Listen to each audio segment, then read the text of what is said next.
sekarang kita masuk ke jurnal penyesuaian ya. Ada beberapa akun yang harus kita sesuaikan jumlahnya. Maksudnya kita sesuaikan tuh gimana sih? Sebenarnya adalah nilainya dibenerin.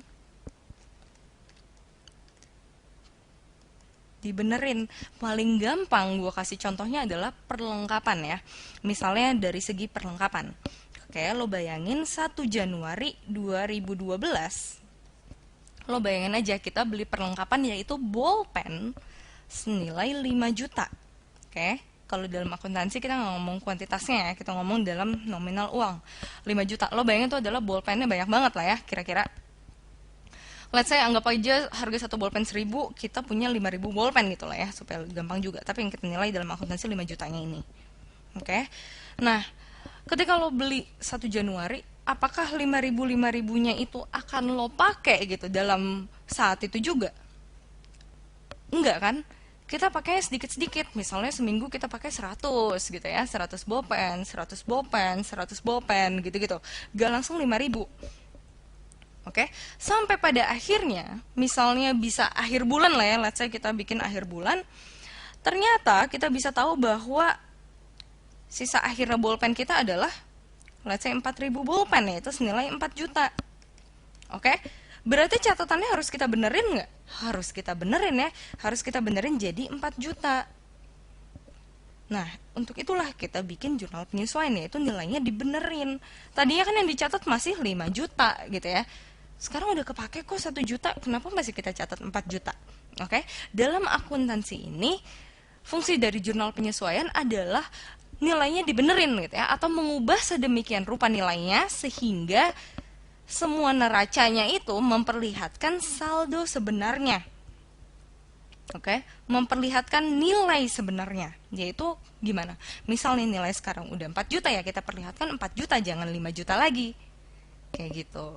Dan kita bikin ya, dalam laporan akuntansi ini, dalam periode akuntansi, kita nggak bikin kayak per hari gitu ya. Oh, hari ini bolpen dipakai 100 gitu. Kita nggak bikin jurnal penyesuaian kayak gitu, karena terlalu ribet gitu ya. Kita bikinnya, kita sesuaikan di akhir-akhir, either akhir bulan, terserah mau 3 bulan sekali, mau 1 tahun sekali gitu, terserah ya. Tapi biasanya sih akhir tahun.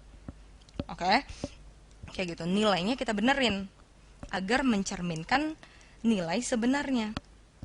Nah, itu dia fungsinya dari jurnal penyesuaian. Oke, jurnal apa aja sih yang kita sesuaikan? Nah, yang kayak gitu nggak cuma perlengkapan doang gitu ya, tapi yang emang yang paling sering kita pakai adalah perlengkapan. Ya, nomor 1 adalah pemakaian perlengkapan. Kalau misalnya perlengkapan dipakai gitu ya. Terus habis itu jurnal yang kedua yang sering kita pakai adalah sesuatu yang dibayar di muka. Oke. Ini harus kita sesuaikan. Oke, terus habis itu apa lagi? Habis itu biasanya adalah selain beban yang dibayar di muka, oke, adalah pendapatan yang diterima di muka gitu ya. Nggak cuma beban kan yang bisa lo bayar di depan, tapi pendapatan juga bisa lo bayar di depan. Diterima, sorry, bukan dibayar. Oke, terus habis itu ada apa lagi? Kita punya piutang penghasilan.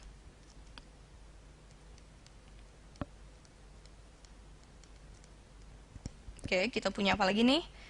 Kita punya beban yang masih harus dibayar, ya.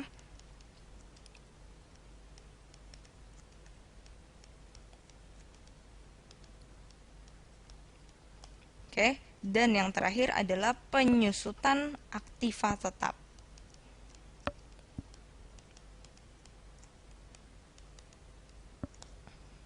Oke. Perlengkapan itu adalah supplies yang udah dipakai gitu. Beban dibayar di muka adalah prepaid expense, entah prepaid rent atau apa gitu ya. Yang jelas prepaid expense. Terus habis itu adalah pendapatan yang diterima di muka, yaitu deferred revenue. Terus habis itu ada piutang penghasilan atau accrued receivable. Tenang ya, nanti kita akan bahas satu-satu. Terus ini adalah beban yang masih harus dibayar, yaitu accrued expense. Dan yang terakhir penyusutan aktiva tetap, yaitu depreciation dari fixed asset.